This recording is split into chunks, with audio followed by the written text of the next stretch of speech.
नमस्कार प्रेक्षक हो, आचार्य 90 FM यो ऑन रेडिओ मध्ये मी तेजस्विनी आपलं मनपूर्वक स्वागत करते. प्रेक्षक हो, सेलिब्रिटी शो मध्ये हे सगळे सेलिब्रिटी माझ्या सोबत आहेत. तुम्हा सगळ्यांचं मनपूर्वक स्वागत. अर्थातच आपल्या सोबत आहे संतोष दादा, संतोष पवार, शलाकाताई, शलाका पवार आणि सागर करंडे. सागर सर नमस्कार. तुम्हा तिघांचंही मनपूर्वक स्वागत. आणि आपण पुन्हा भेटतोय त्यामुळे मलाही खूप आनंद होतोय. आणि अर्थातच भेटायचं कारण आहे, कारण संतोष दादा पुन्हा एक नवं कोरं करकरीत नाटक घेऊन आपल्या सगळ्यांच्या समोर आलेलं आहे. हीच खरी फॅमिलीची गंमत आहे, म्हणजे फुल फॅमिली पॅक्ड शो आहे, एंटरटेनिंग शो आहे. तर याच नाटकाबद्दल आज जाणून घेणार आहोत. पण अर्थातच या म्हणजे सगळ्या नाटकांचे संतोष दादांचं नाटक म्हटलं की ते स्वतःच लेखक, दिग्दर्शक आणि अभिनेता सुद्धा असतात. तर सरांचं नाटक आहे, त्याचं नेपथ्य केलंय संदेश बेंद्रे यांनी, संगीत आहे आशुतोष वाघमारे यांचं. आणि या तिघांसोबतच अनेक कलाकार सुद्धा आहेत. त्यांचीही मी नावं वाचून दाखवते. हर्षदा कर्वे, प्रतीक पाध्ये, विनिशा कुलकर्णी, राकेश शालिनी, संतोष दादा, शलाकाताई आणि सागर करंडे. तर हे सगळे नाटकात आहेत आणि त्यामुळे नाटक अर्थातच खूप एंटरटेनमेंट आणि खूप धमाल येणार आहे नाटकाला. आणि मला वाटतं बऱ्याचशा प्रेक्षकांनी नाटकाचे प्रयोग थोडेसे झालेले आहेत थोडेफार, तर त्यांनी 10 प्रयोग झाले, त्यामुळे बऱ्याचशा जणांनी पाहिलं सुद्धा असेल हे नाटक. तर नेमकी काय गंमत आहे ती जाणून घ्यायचंय संतोष दादा. आधी या नाटकाचे 175 प्रयोग झालेले आहेत. अच्छा, ओके. फ्रँकली स्पीकिंग, आधीच्या निर्मात्यांनी खूप छान प्रयोग त्याचे केले, पण काही कारणामुळे ते नाटक थांबलं. जवळजवळ वर्षभर थांबलं. आम्ही वाट पाहिली नाटक होतंय नाही होतंय वगैरे, त्यांची खूप इच्छा होती करण्याची, पण ते काही शक्य झालं नाही. नंतर मग आपण कारण प्रेक्षकांची काय म्हणतात ना, मागणी म्हणा किंवा जे जे आम्हाला भेटायचं ते नाटक का करत नाही, ते नाटक का करत नाही, किंवा इंडस्ट्रीतली लोक, आपल्या नाट्यसृष्टीतली लोकही ते नाटक का करत नाही असं सतत विचारायचे. आणि नाटक प्रेक्षकांना किती आवडतं हे स्वतः आम्ही पाहिलं होतं. आम्ही तर जवळ 175 प्रयोग केले दोघांनी मिळून. मी पहिले काही प्रयोग त्यांच्यावर होतो. तर नवीन काहीतरी करायचं होतं, हेच नाटक का करू नये असा विचार डोक्यात आला आणि मग हे नाटक करण्याचा घाट घातला. यातले फक्त संदेश बेंद्रे जर सोडले तर बाकी टेक्निकल टीम सगळी वेगळी आहे. संगीत आशुतोष वाघमारे तुम्ही म्हटलं त्याप्रमाणे केलंय. संदेश बेंद्रेंनी खूप छान कोऑप केला आम्हाला. त्यांनी आधीचा सेट खूप असा भव्य दिव्य होता, पण नंतर ते प्रयोग करताना आम्हाला जाणलं की काही थिएटर्स मध्ये त्या सेटचा प्रॉब्लेम होतो लावताना वगैरे, काढताना वगैरे. सो त्याने खूप छान सुटसुटीत असा आखीव रेखीव असा तशाच मुवमेंट कौशिक असा, पण छान असा बंदिस्ताचा सेट करून आम्हाला दिला. आशुतोष वाघमारेने खूप सुंदर गाणी काय म्हणतात त्याला संगीत दिलेलं आहे. बाकीची टीमही नवीन मला पाहिजे तशी त्या वयाचे तसे छान अपीअरन्स असणारी मला मुली मिळाल्या आणि आम्ही हे नाटक करण्याचा घाट घातला. आज जवळजवळ 10 प्रयोग झालेत आमचे जवळजवळ 1.5 महिन्यामध्ये. सो चांगला वेगळा आहे. प्रेक्षकांचा प्रतिसादही उत्तम आहे आणि ज्यासाठी आम्ही काय म्हणतात प्रयोग ते सक्सेस झालं असं आम्हाला वाटतंय. अच्छा, पण नेहमी नवीन प्रयोग करण्याचा तुझा हातखंड आहे, तर या नाटकात नेमकं काय नवीन पाहायला मिळणार आहे? असं म्हणतात की मी फक्त काही जण जे इतर नाटकं बघत नाहीत ते म्हणतात की मी फक्त लोकनाट्य करतो किंवा फ्री फॉर्मची नाटकं करतो. असं नाहीये. जर माझी इतर नाटकं जर पाहिली, उदाहरणार्थ दिवसा तू रात्री मी असेल, ए भाऊ डोकू नको खाऊ असेल,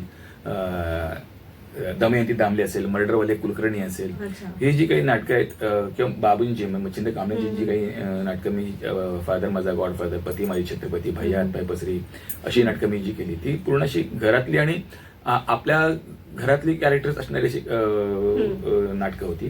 पण त्या प्रत्येक कॅरेक्टरला काहीतरी एक वैशिष्ट्य होतं. जसं यदाकधीमध्ये प्रत्येक कॅरेक्टरला काहीतरी एक वैशिष्ट्य होतं, काहीतरी कॅरिकेचर होतं, त्यांच्या काही लघबी होत्या, स्वभाव वैशिष्ट्य होती.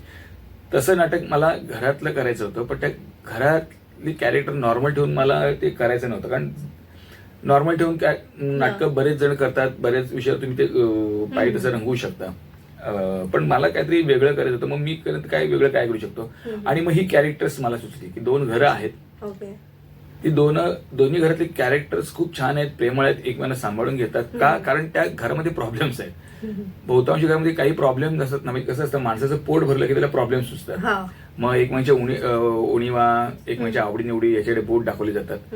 पण जेव्हा प्रॉब्लेम्स असतात तेव्हा मात्र माणूस खूप एकमेकांना सांभाळून घेतो. तर ह्या घरामध्ये इतके प्रॉब्लेम्स. एका घरामध्ये जो सागर रोल करतो त्याला अजिबात ऐकू येत नाही.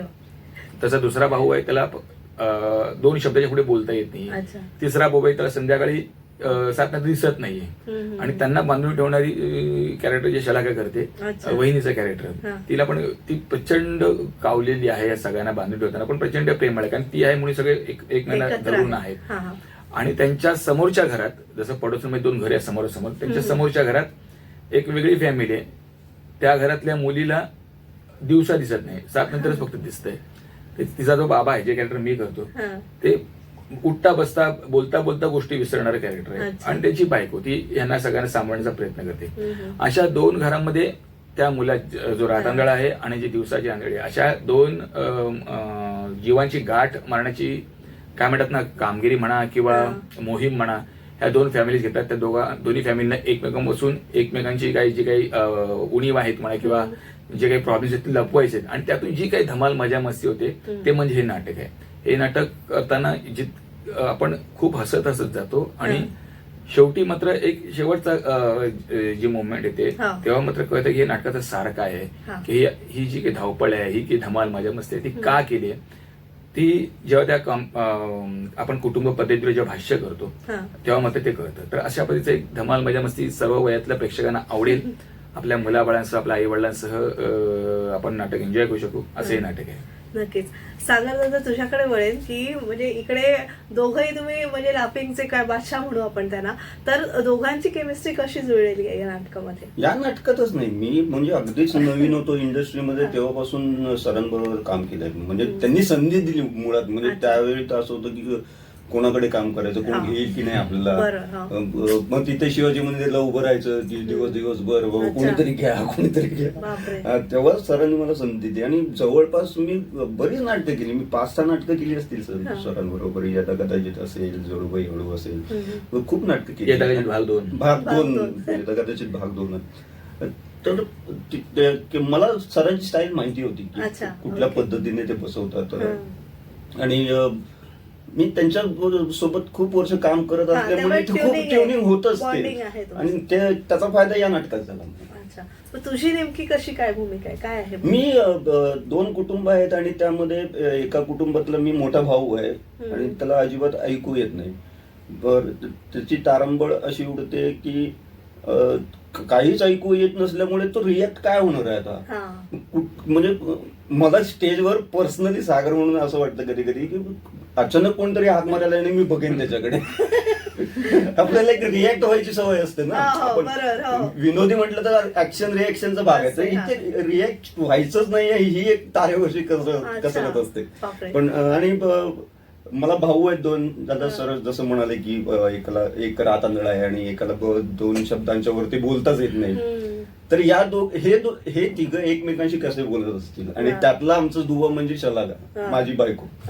तिच्यामुळे ते सगळं निस्त्रता येतं आम्हाला एकमेकांशी बोलता येतं. तर अशी एक धमाल, एक कुटुंब जे असायचं कुटुंब आहे.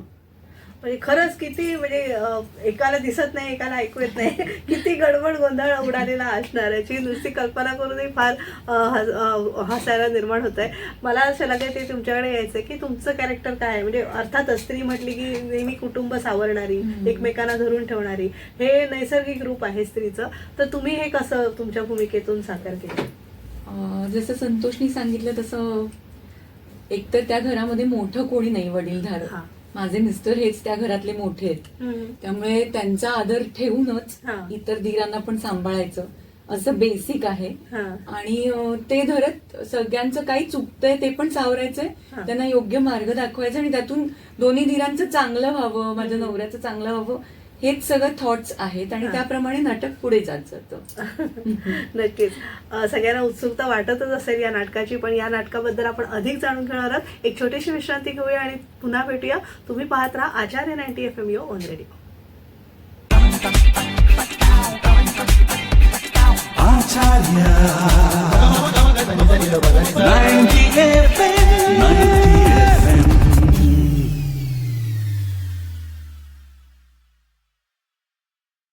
तुम्हा सगळ्यांचं पुन्हा एकदा स्वागत. तुम्ही ऐकत आहात आचार्य 90 FM यो ऑन रेडिओ आणि आज आपण सेलिब्रिटी शो मध्ये हीच खरी फॅमिलीची गंमत आहे या नाटकाच्या टीमला आमंत्रित केलेलं आहे. आपल्यासोबत आहे संतोष पवार, शलाका पवार आणि सागर कारंडे सर.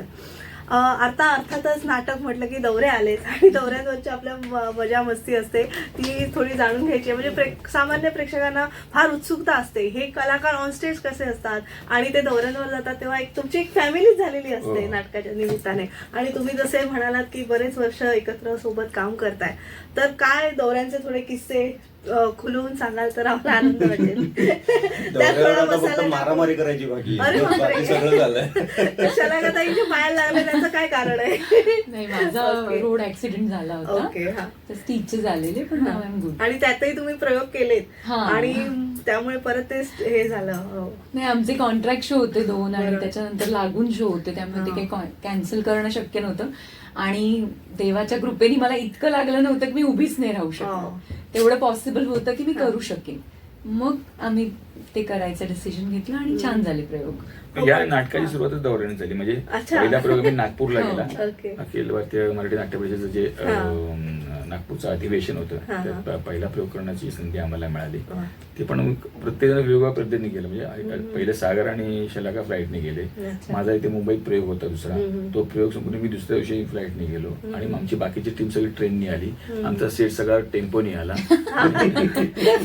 असं आम्ही सगळे ते नागपूरमध्ये भेटलो, तिथे प्रयोग केला आणि परत येताना वेगवेगळे आम्ही आलो. अरे बापरे. तेव्हा- त्यानंतर मग बार्शीला प्रयोग केला, तर बारामतीला प्रयोग केला, वाईला प्रयोग केला. हा.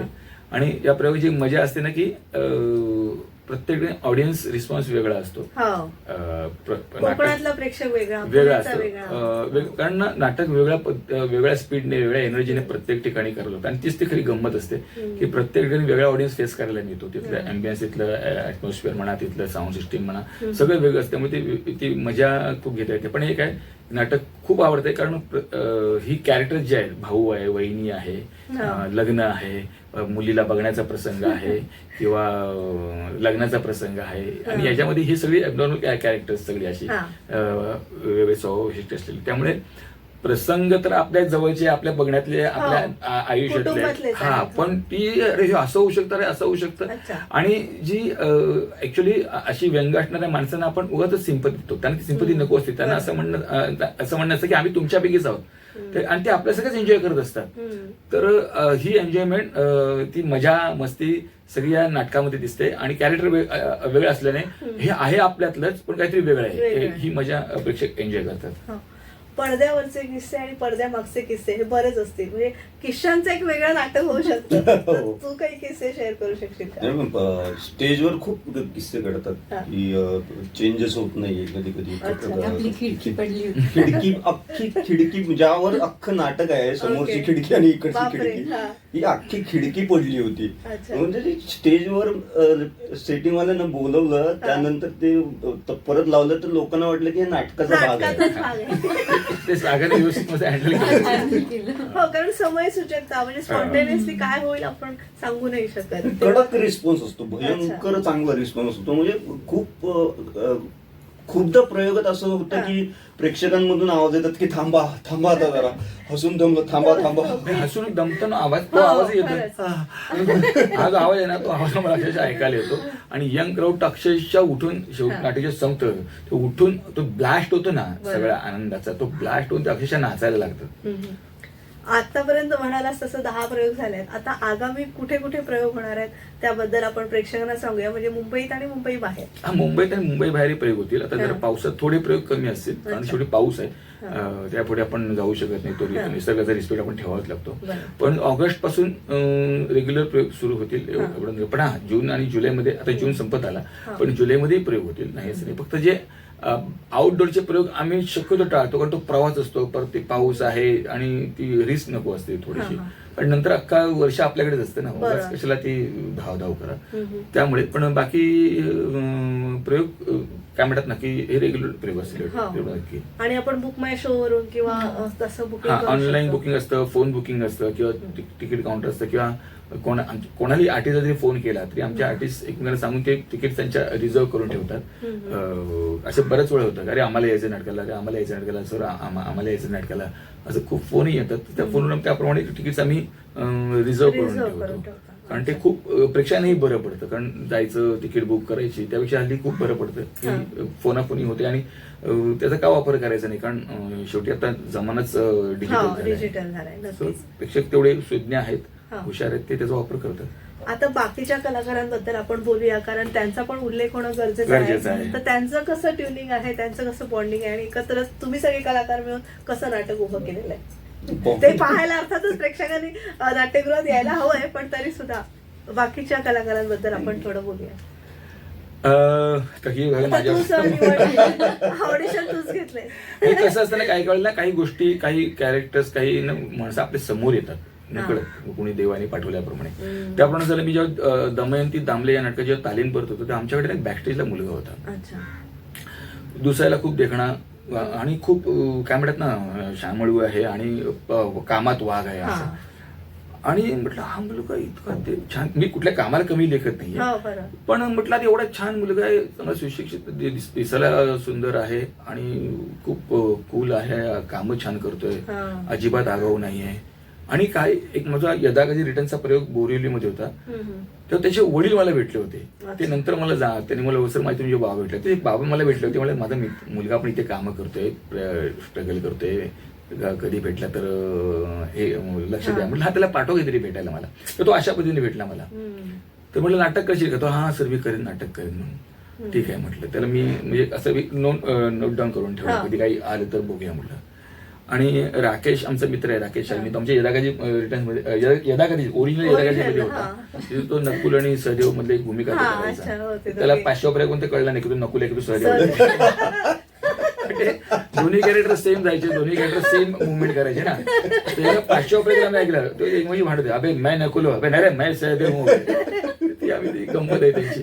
तर त्याच्यानंतर त्याला मी बोलवलं, कारण तो जेव्हा शाळेत होता ना, तेव्हा मी एक ना कास्पेंज म्हणून एक संस्था होती, ती ना म्हणजे अशा वस्तीतून जाऊन ना मुलांना तयार करायचे ना, डान्स, ऍक्टिंग, चित्रकला, गाणं शिकवायचे. तेव्हा मी, केदार, भरत, आम्ही तेव्हा काम, दुसरं काही काम नव्हतं, पण कामाची आवड होती, त्यामुळे आम्ही त्यांना शिकवायचो तिकडे जाऊन, कारण ते काम होते, पैसेही मिळायचे. पण जास्त आनंद होता की दुसऱ्या मुलांना आपण शिकवते, त्या वस्तीतल्या मुलांना शिकवते. त्यातून मला राकेश सापडला, अप्रतिम ऍक्टर आहे, आणि हे नाटक विलर कळत होतो किती ताकदीचा ऍक्टर आहे. त्याला मी पुन्हा इथे बोलतो, मध्ये तो जरा गुजराती नाटकातून वगैरे काम करत होता, त्याला इथे पुन्हा बोलून घेतलं.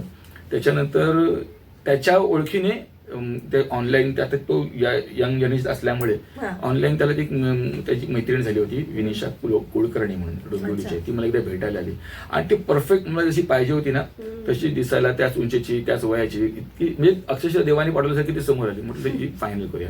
शला कशी बोलल्या, शला कशी ती बोलली, शला का बोलल्या खूप छान आहे मुलगी, ओपन माइंडेड आहे, म्हणजे अशी बुजून काम करणारी नाहीये, म्हणजे सागर समोर असेल म्हणा किंवा तर बस माणूस बुजतो ना, येत असलेलं तो दाबून ठेवतो, तसं नाही, ती बिंदास काम करते. आणि हर्षदा कर्वे जी पुण्याची आहे, तिने माझ्यावर यदाकाची रिटर्न्स मध्ये काम केलेलं आहे. आणि दमयंती दामलेमध्ये तिला मी फक्त बोलवलं होतं की तिथे सुकन्या काळात काम करायचे, पण तिचं लग्न होतं. तर म्हटलं काही दिवस येत तालमीला, तर ती तालमीला सुकन्याचं काम करायची. आणि तिला ऑब्झर्व केलं होतं, कारण यदाची आम्ही जवळ 250 प्रयोग केले.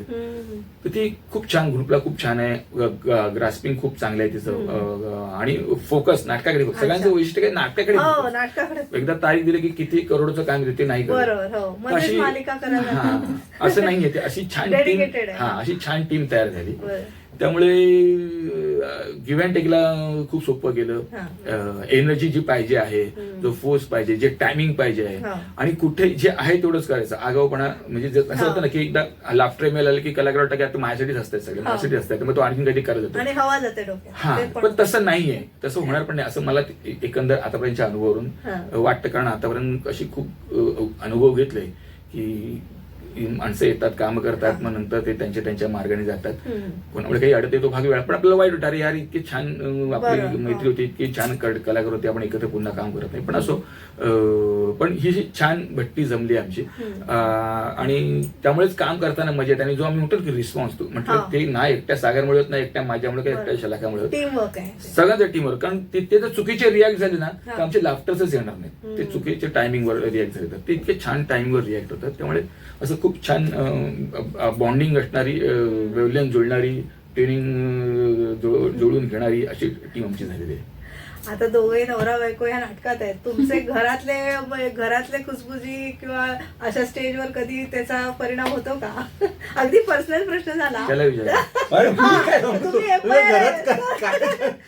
मी ऍक्च्युली संतोष बरोबर स्टेज कधीच शेअर नाही केलं या नाटकात. यदा कदाचित मध्ये तो कधीतरी रिप्लेसमेंट करायचा. ही पहिलीच वेळ मी त्याच्याबरोबर स्टेज शेअर करते, आणि मला तर म्हणजे त्यांनीच सगळं शिकवलंय. त्यामुळे अच्छा, घरातल्या कुरबुरी आम्ही घरातच ठेवतो. नाही पण इथे ह्या जागेवर हे झालं पाहिजे असं काही नाटकामध्ये काही. हा मग ते तर ऍज अ डिरेक्टर त्याचा तो हक्कच आहे, त्यांनी मला सांगायचं आणि मी तेच ही करायचं. खूप भांडते. हा म्हणून म्हटलं याला विचार. हो हो मी भांडते. हो. ओके. पेशन्सच नसतं बरं. हा, ही मुवमेंट का patience. सांगितलीये किंवा हे वाक्य का सांगितलं, थांब पुढे काहीतरी असेल ना त्याचं, असेल, पण हा. का अरे हो पण का? मला काय माहिती, मला सगळं ह्याचं बेस्टच बघायचं, त्यामुळे मला जेव्हा ते चुकीचं वाटतं ते मी आधीच ते थांबवायचा प्रयत्न करते, पण तो माझं ऐकत नाही, त्याच्या पलीकडे जातो. बरं हेच काढून घ्यायचं होतं मला नेमकं काय तुमचे नोकझोक कशा प्रकारे होते, कारण घरी आपण ती समजू शकतो पण ते ऑन स्टेज कशी असते ती जाणून घ्यायची होती. परत एक छोटीशी विश्रांती घेऊया आणि पुन्हा भेटूया. आज आपण हीच खरी फॅमिलीची गंमत आहे या नाटकाच्या टीम सोबत भेटलो आहोत. तुम्ही पाहत राहा आचार्य 90 FM युअर ओन रेडिओ.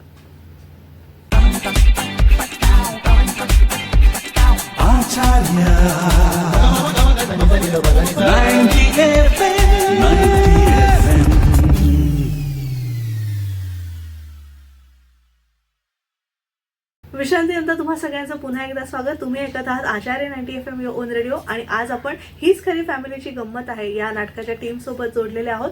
आपल्यासोबत आहेत संतोष पवार, शलाका पवार आणि सागर कारंडे सर.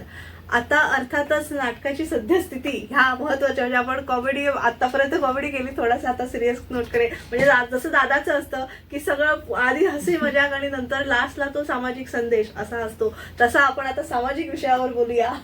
नाट्य संस्थेत तुम्ही सगळेच कलाकार तिन्ही माध्यमांमधून काम करता, नाटक, चित्रपट, मालिका. तर नाटकाची सद्यस्थिती काय आहे याविषयी सगळ्यांनी बोलावं अशी मी विनंती करेन. नाही मला म्हणजे नाटकाची परिस्थिती कशी आहे पण वाईट नाही, चांगलीच आहे. हो. नाटकाची म्हणतोय हो, बरोबर. नाटकाची पण काही वाईट नाही. तुम्ही लोकांना चांगलं द्या, खूप छान द्या, लोक येणार नाटक बघायला आणि येतात. का हाऊसफुल होतात का शो हाऊसफुल. आणि मी तर म्हणतो की सिनेमाचं तिकीट स्वस्त असतं, पण नाटकाचं 500 रुपये एक तिकीट कुटुंबाला आणायचं तर 2000 रुपये पाहिजे तुमच्या खिशात. परत ते इंटरव्हलचा खर्च वेगळा आहे, येण्या जाण्याचा खर्च वेगळा आहे, पण तरीही हाऊसफुल होतात ना नाटकं, माणसं येतात बघायला. पण काय आपल्याला पाहिजे तेवढी हे नाही मिळत आहे. आपण म्हणतो की सिनेमा प्रमोशन जसं म्हणतो आम्ही, प्रमोशन लोकांपर्यंत पोहोचवण्याची माध्यम फार कमी आहेत आपल्याकडे मराठीमध्ये. म्हणजे मी हवं एवढं करत होतो तर खूप उत्तम माध्यम होतं ते लोकांपर्यंत. काय नवीन नाटक आलंय बाबा की नवीन सिनेमा आलाय, मराठी सिनेमा, तर लोकांना कळायचं पण नाही की सिनेमा येऊन गेला, एक नाटक येऊन गेलं. पेपर सध्या कोण वाचत नाही, पेपरमध्ये ऍड असतात, पेपर सध्या कोणी वाचत नाही, सगळं डिजिटल आहे. हा मग त्याच्यात त्या टेक्निक्स आहेत की लोकांपर्यंत जास्तीत जास्त आणि त्याच्यात खूप करू शकतो तेवढं होत नाहीये सध्या मराठी नाटकाचं.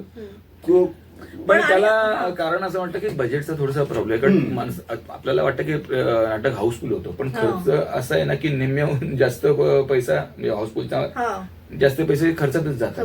पण प्रत्येक प्रकारचं ट्रॅव्हलिंग वेगळं आहे. जसं चित्रपटाचं नसेल तर चित्रपट झाला तुम्हाला फक्त मग तो रिलीज करून मग तो रिलीजचा जो काही खर्च असेल तो, पण इथे प्रत्येक प्रयोगाचा खर्च वेगळा आहे. आणि कधी हाऊसफुल होतं, कधी कमी होतं, कधी काय म्हणतात ना पाऊस पडला की बुकिंग पण होतो, कधी एखादा प्रयोग तो परिणाम होतो, प्रयोग कॅन्सल झाला समजा काही कारणाने तर ते थिएटर भाडं, ती जाहिरात सगळे अंगावर येते. त्यामुळे ना पण एक आहे सागर म्हणाले त्याप्रमाणे की नाटकाचं तिकीट महाग असूनही प्रेक्षक नाटकाकडे येतात, कारण तुम्हाला काहीतरी वेगळं बघायला मिळतं, जिवंत बघायला मिळतं, तुम्हाला रिॲक्ट व्हायला मिळतं, तुम्हाला प्रेक्षक कलाकारांना भेटून तुमच्या रिॲक्शन तिथे पोहोचवता येतात. या खूप गोष्टी प्लस आहेत नाटकाच्या बाबतीत. आणि आम्हालाही ती मजा घेता येते की प्रत्येक ठिकाणचा ऑडियन्स हा वेगळा असतो, प्रत्येकाचा प्रतिसाद वेगळा असतो, ती आम्हाला मजा घेता येते. पण एक आहे की माध्यम खूप कमी आहेत प्रेक्षकांपर्यंत पोहोचण्याची. आता सोशल मीडिया जरी ओपन झाला असला तरी अजूनही काही प्रेक्षक असा आहे तो सेलिब्रिटी असतील तर नाटक बघायला जातो. पण मला असं वाटतं की म्हणजे मी सेलिब्रिटी बरोबर कामं केली आहेत, मी नवीन मुलांबरोबर काम केलेत, पण मला असं वाटतं सेलिब्रिटीवर तुम्ही काम करता धोका असतो की सेलिब्रिटी फक्त स्वतःचा रोल बघतो, नाटक कसं ते बघतो, वेगळे प्रयोग करून बघायला बघते. प्रत्येक सेलिब्रिटी असे कित्येक सेलिब्रिटी असतात की स्वतःच्या झोनमध्ये काम करतात, ते वेगळ्या प्रकारचं नाटक करण्याचं डेअरिंग घेत नाही. आणि साहजिक त्यांचा निर्णय आणि त्यात काही चुकीचं काही नाही. पण प्रेक्षकांना जर काही ते वैविध्यपूर्ण बघायचं असेल, वेगळं काही बघायचं असेल, ज्या प्रेक्षकांना जे चोखंदर असतात तर ते चला आता आम्हाला लोकनाट्य बघायचं आहे, आम्हाला संगीत नाटक बघायचं आहे, आम्हाला सामाजिक नाटक बघायचं आहे, आम्हाला सोशल बघायचं आहे, आम्हाला कॉमेडी बघायचं आहे, सिरियस बघायचं आहे, इमोशन बघायचं आहे, ह्या प्रकारची नाटकामध्ये जो प्रेक्षक असतो त्यांना त्यांच्यासाठी व सेलिब्रिटी वगैरे हा मायनर ठरत नाही. ते नवीन कलाकारांची नाटकं बघायला जातात, पण जेव्हा नवीन कलाकारांबरोबर कामं करतात त्यांची पण ही जबाबदारी असते की तुम्ही त्या ताकदीचं नाटक दिलं पाहिजे. तुम्ही कुठेही धरपकड करून जरा खर्चच कमी होतोय ना, हे होतोय ना, असं करून ते नाटक करता येत नाही. ते खर्च तेवढाच होतो शेवटी, किती म्हटलं तरी, सेलिब्रिटी असो की नवीन कलाकार असो, नाटक तुम्हाला ताकदीनेच द्यावं लागतं.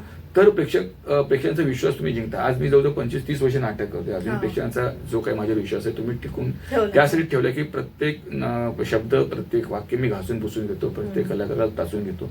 त्यामुळे मला माहिती आहे की माझा ह्या नाटकाला येण्यापेक्षा माझ्या पुढच्याही नाटकाला आला पाहिजे. आणि म्हणूनच आता जी नाटकं चालू होती, आता जी रिटर्न असेल, मर्डर वल्ले कुलकर्णी असेल, दमयंती दामले असेल, किंवा आता आलेले हीच खरी फॅमिलीची गंमत आहे, हा जो ऑडियन्स येतो नाटकाला तो विश्वासावर येतो. जसं सागर असेल किंवा शरद त्यांच्या नाटकातून, त्यांच्या कामातून, सिरियलमधून तो विश्वास कमावलेला आहे. आणि आम्ही त्यासाठी धडपडत असतो की प्रेक्षकांचा आपल्यावरचा विश्वास कुठे हलता कामा नये. बरोबर. पण कसं होतं, मध्ये कॉमेडीची नाटकं आली, म्हणजे विनोदी नाटकं आली तर तोच चालू राहतं, नंतर ते मध्ये मिस्ट्री असतं तीच नाटकं चालू राहतात. नाही, काय मी तेच म्हणतो ना की काही जण रिस्क घ्यायला मागत नाही. आता हे चाललंय ना, हे लोकांना हे चला आपण हेच करूया, ते रिस्क घ्यायला मागत नाही. मग आता सस्पेन्स चाललं, आपण सस्पेन्स करू, कॉमेडी असं नसतं. पण माझं असंही म्हणणं आहे की त्यावेळी इतरही नाटकं चालू असतात, फक्त काय होतं ते सेलिब्रिटी ज्या नाटकातून कामं करतात त्याच प्रकारच्या, त्यामुळे अरे आता ही लाड आली का असं लोकांना वाटतं. पण तसं नाहीये. इतर वेळी त्यावेळेला इतरही प्रकारची नाटकं चालू असतात. त्यावेळी संगीत नाटक पण चालू असतं, त्याच्यावेळी तुमच्या लोकनाट्य पण चालू असतं, बालनाट्य चालू असतं, प्रायोगिक नाटक चालू असतं. फक्त तुम्हाला काहीतरी वेगळं बघण्याची इच्छा पाहिजे आणि ती बघण्याची डेअरिंग पाहिजे. ठीक आहे, आता बाजारात जाऊन एखादी वस्तू आपण आणतो, ती प्रत्येक वस्तू चांगली निघते अशातला भाग नाही, वेगळी असते. पण ती टेस्ट करून बघायला पाहिजे मला, मी ती टेस्ट केली पाहिजे. कारण मी नेहमी म्हणतो की त्यात आमचं काही जात नाही, आमचं काय फार फार तर काय म्हणतात ना, पैसे जातील, मेहनत जाते, मेहनत काय, पण त्या मेहनतीची मजा येते ना आम्हाला. आम्ही प्रयोग करतो, ज्या संपल्यावर काहीतरी केलं समाधान वाटतं. पण जर तुम्ही ती टेस्टच घेतली नाही तर त्यात नुकसान तुमचं आहे. मी जर एखादं संगीत नाटक नाही बघितलं तर आयुष्यभर नाही, मी फक्त मी प्रायोगिक नाटक बघणार, मी व्यावसायिक नाटक बघणार नाही, तर नुकसान माझं आहे ना. मी त्या कलेचा आस्वादच घेऊ शकत नाही, वेगवेगळ्या नाटकांचा, वेगवेगळ्या प्रकारचा. मी जर फक्त प्रायोगिक नाटक केले, मी फक्त लोकनाट्यच केलं, करणार आहे, कलाकार आहे, तर तुम्ही कलाकार म्हणून काहीच तुम्हाला स्वतःला ग्रोथ होत नाही, की स्वतःला तुम्ही तावून काय म्हणतात ना, पडताळून बघत नाही तुम्ही, किंवा एक कलाकार म्हणून तुम्ही तो आनंद पण घेत नाही. भले माझं नाटक पडेल, मी तोंडावर पडेल, नाटक सक्सेस अयशस्वी होईल प्रेक्षकांच्या दृष्टीने, पण मी काहीतरी वेगळं केलं, मी काहीतरी रिस्क घेतली. ही जी रिस्क घेण्याची मजा असते ना, जी जबाबदारी घेण्याची मजा असते ना, ती वेगळी आहे. आणि वाटतं ती कलाकाराने एन्जॉय केलं तर तो खरा कलाकार असतो. महिला अभिनेत्री म्हणजे स्त्री अभिनेत्री म्हणून काय आता सध्या काय टेन्शन्स असतात लाईफ मध्ये? काही नाही. आय मीन खूप पूर्वीपासूनच, जेव्हापासून स्त्रिया काम करायला लागल्या, लोकनाट्यापासून वगैरे, तेव्हापासून स्त्रिया काम करतात. आणि म्हणजे स्टेजवर तर आहेतच, सिरियल्स तर पूर्ण त्यांचीच मालकी आहे, पिक्चर्स मध्ये पण स्त्री फिमेल ओरिएंटेड रोल्स खूप असतात. पण नाटकात फक्त स्त्री पात्राला घेऊन, मेन लीडला घेऊन कमी नाटकं असतात, कारण तितक्या ताकदीची ऍक्टर लागते ते करायला. तशी मुक्ता बर्वे किंवा अनिता दाते किंवा अशा आहेत आता कंटेम्पररी मध्ये. तर असे रोल्स मी ह्याला म्हणते की लिही काहीतरी. बरं, आता पुढचं नाही, पण हे नाटक बघितलं तर काय, आता गेल्या वेळी बेस्ट कॉमेडियन ऍक्ट्रेस म्हणून तिलाच प्राइज मिळालं, आणि तरी ती म्हणते लेडी ओरिएंटेड नाही. नाही, तसं नाही मला म्हणायचं. लेडी ओरिएंटेड असणं इज डिफरंट ऑलटुगेदर. फॅमिली नाटक आहे आमचं, आणि एका स्त्रीच्या अवतीभोवती गुंफलेली गोष्ट ही वेगळी असते. पण माझं जर नाटक बघितलं ना, मी असं कधीच करत नाही की जेंट्स ओरिएंटेड हे लेडी ओरिएंटेड. प्रत्येक नाटकाला तेवढं कॅरेक्टर फुटेज असतं. कारण यदा कदाचित पासून माझी नाटकं तुम्ही बघितलीत ना, तर प्रत्येक जण भाव खाऊन जातो.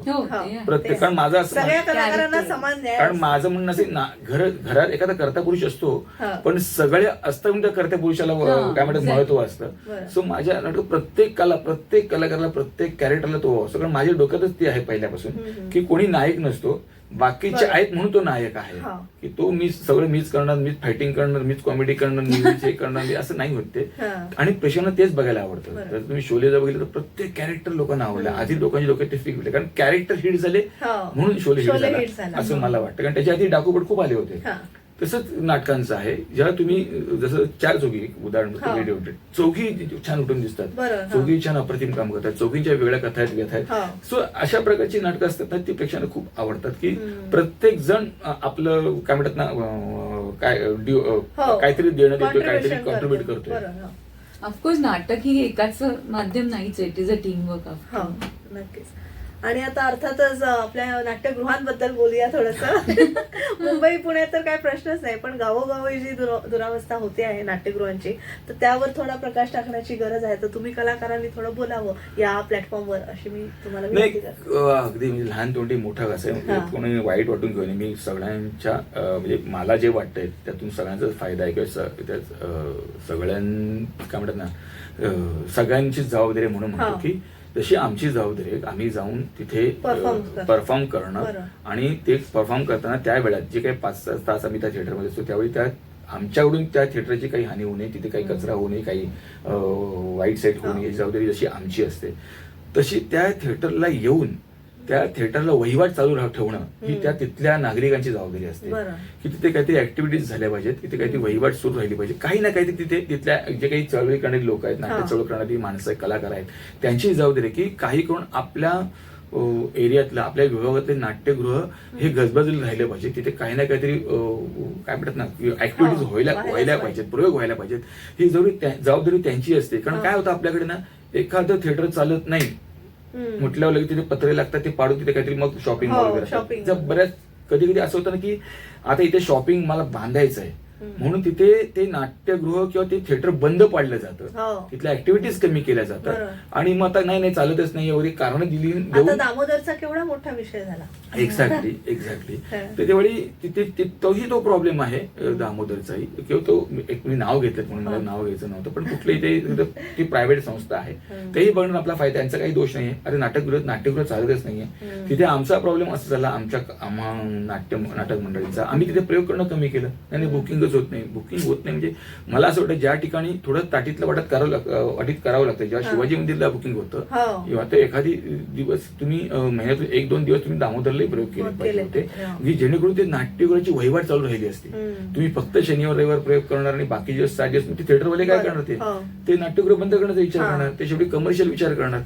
सो मला वाटतं ही प्रत्येकाची जबाबदारी आहे, नागरिकांची जबाबदारी आहे, रसिकांची जबाबदारी आहे, की तिथे वहिवाट चालू राहिली पाहिजे, तिथे ऍक्टिव्हिटी चळवळ चालू राहिली पाहिजे, तर ती नाट्यगृह जिवंत राहतील, तर नाट्यगृह स्वच्छ राहतील. आणि मग आता तो प्रशासनाची जबाबदारी आहे, त्यांनी लक्ष दिलं पाहिजे, वहिवाट का होत नाहीये, चळवळ का होत नाहीये. कलाकार जातो, आपण मेकअप रूम चांगल्या पाहिजेत, म्हणजे मुंबईत मिळतात ते आपण कोकणात का नाही मिळत, किंवा आपण नागपूर विदर्भात येतो तेव्हा आपल्याला का नाही. ह्या गोष्टी उत्तर आम्हाला मिळेल, की आम्ही जेव्हा जातो काही वर्षांनी काही महिन्यांनी, ते अक्षरशः दुरावस्था झाली असते, ते जळमट आलेली असतात, वॉशरूमला पाणी नसतं, ह्या बेसिक ज्या गरजा आहेत, त्या मेकअप मध्ये बल्ब चालू नसतात. आता ह्या जबाबदाऱ्या कोणाच्या आहेत डोंट नो, ती जर देश काय म्हणतात ना, ते नगरपालिकेच्या हवाली अधिपत्याखाली असेल, शासनाच्या अधिपत्याखाली असेल, की कुठलं प्रायव्हेट ट्रस्ट असेल, तिथे त्यांची जबाबदारी आहे. आणि तिथे गेल्यानंतर आम्हाला जर ती व्यवस्थित नाट्यगृह मिळालं, आमची जबाबदारी आहे की ते छान आणि क्लीन ठेवलं पाहिजे. ऍक्च्युली सुशोभीकरण करायचं जे बजेट आहे ना, त्याच्यापेक्षा त्याचं मेंटेनन्सचं बजेट इक्विव्हलंट असलं पाहिजे. जेव्हा ते रेन्युएट करतात तेव्हा ते छानच करतात, पण नंतर पुढे ते मेंटेन करायचं बजेट नसल्यामुळे मग ते काहीतरी राहतं, मग खराब होत जातं, आणि काही आर्टिस्ट किंवा बाकी लोक पण ते खराब करतात काहीतरी. आणि प्रेक्षक हा फक्त पुणे मुंबई पुरताच मर्यादित नाहीये, तर तळागाळातल्या लोकांपर्यंत सुद्धा. आता आम्ही म्हटलं ना, आता आम्ही नागपूरला प्रयोग केला, प्रचंड क्राऊड होता, एक सीट रिकामी नव्हती संमेलन नसल्यामुळे, किंवा आता बार्शीला आम्ही प्रयोग केला, तुफान स्टेडियम होता, अक्षरशः स्टेडियम खचाखच भरलेलं होतं. वाईमध्ये गावात प्रयोग केला, गाव पूर्ण छतावर झाडावर लोक बसली होती, नाटक बघायचं खूप लोकांना पाहायचं. नाटक बारामतीमध्ये प्रयोग केला, तुफान गर्दी होती. प्रेक्षक नाटक बघायचंय तिथपर्यंत आम्ही पोहोचलो पाहिजे, पण तिथे पोहोचण्यासाठी जो काय खर्च आहे तो थोडासा आमच्या अजून आवाक्यात येत नाहीये. म्हणजे असं आता शासनाने सांगितलं की म्हणजे शिला साहेबांनी सांगितलं की बसेस आता टोल फ्री करणार आहेत नाटकाच्या बसेस, तो एक खर्च थोडासा कमी होतो. सो अशा काही जर फॅसिलिटीज मिळाल्या की तिथे जाऊन नाटक करायचं, तर मला असं वाटतं की बाहेर गावी जाऊन, कदाचित मी चुकीचं असेल मला करेक्ट करावं, पण मला असं वाटतं की बाहेरच्या गावात जर प्रयोग केले आम्ही, तर तिथलं अनुदान आम्हाला मिळावं. तर आम्ही तिथे जाऊ, तिथे प्रयोग करण्याचे डेअरिंग करू आणि तिथे प्रयोग करणं आम्हाला खूप स्वस्त होईल आणि तिथलाही ऑडियन्स जो मराठमोळा ऑडियन्स आहे ज्याला नाटक बघायचं आहे तोही आपला राहील. तो कुठेही म्हणजे जसं आता भीती होती की तो OTT कडे जाणार नाही, तेही बघायला पाहिजे नो डाऊट, पण नाटक सोडून तिथे जाणं ते होणार नाही. पण त्यासाठी आम्हाला जिवंत कला आहे हा तिथे पोहोचणं आमचं खूप सुसह्य झालं पाहिजे आर्थिकदृष्ट्या सुद्धा. तेवढं फक्त शासनाने बघावं असं मला वाटतं. नक्कीच हे फार जाणून घ्यायचं होतं, कारण ज्येष्ठ आणि श्रेष्ठ तुम्ही सगळे कलाकार म्हणजे रंगभूमीवर योगदान दिलेले कलाकार आज इथे जमलेले आहात. तर आपण खूप छान आपल्या नाटकासंदर्भातही बोललो आणि नाट्य व्यवस्थेसंदर्भातही बोललो. आणि मला असं तुम्ही तुझंही कौतुक करायचं की तू खूप छान ऍक्टिव्हिटीज करते की नाटक प्रेक्षकांपर्यंत पोहोचावं म्हणून जी काही धडपड आहे किंवा जी काही तू चळवळ करतेस तुझ्या सहकाऱ्यांबरोबर ती खरंच वाखाणण्यासारखी आहे. पण असेच प्लॅटफॉर्म आम्हाला नाटकवाल्यांना मिळायला पाहिजेत. कारण बरेच वेळा असं होतं की चित्रपट म्हटलं की चित्रपटाचे स्टार्स असतील त्यांना घेऊन ते मग स्वतःचं प्रमोशन करायला बघतात. पण ते याचा विचार करत नाही की जे चित्रपटातले स्टार आहेत ते आधी नाटक करूनच तिकडे गेले आणि जेव्हा त्यांच्याकडे काम असेल ते पूर्ण ते नाटक करायला येतात. तर मला असं वाटतं की नाटक ही अशी कला आहे जी प्रेक्षकांना पाहिजे, ती महागडी आहे पण प्रेक्षकांना ती माहिती आहे महागडी, त्यातले काय म्हणतात मनोरंजन मूल्य त्यांना माहिती आहेत. आणि सो हे काम तू जे करते ते खरंच स्तुत्य आहे. तू चालू ठेव, तुला भरपूर यश मिळो अशी रंगदेवते चरणी प्रार्थना. नक्कीच. तर आज तुम्ही तिघही इथे आलात त्याबद्दल तुमचे तिघांचेही मनपूर्वक आभार. प्रेक्षक आज आपल्या सोबत होत्या. हीच खरी फॅमिलीची गंमत आहे या नाटकाची टीम. तुमच्या जवळपास नाट्यगृहात जेव्हा जेव्हा हे नाटक असेल तेव्हा तुम्ही नक्कीच याला भरघोस प्रतिसाद द्याल अशी अपेक्षा व्यक्त करते. आणि संतोष दादा, शलाकाताई आणि सागर दादा तुम्हा तिघांचेही मनपूर्वक आभार. जाता आता विनंती करतो नाटक बघायला नक्की या. तुमच्या मुलाबाळांना घेऊन या, आई वडिलांना घेऊन या. त्यांना काहीतरी चांगलं दाखवलं त्याचं समाधान तुम्हाला मिळेल. तिकिटाचे पैसे वसूल होतील आणि नाटकाची आठवण काढून तुम्ही वर्षभर तरी कमीत कमी हसत राहिल्याची गॅरंटी देतो. थँक्यू. पूर्ण फॅमिलीसह पाहायला या. हीच खरी फॅमिलीची गंमत आहे. धन्यवाद.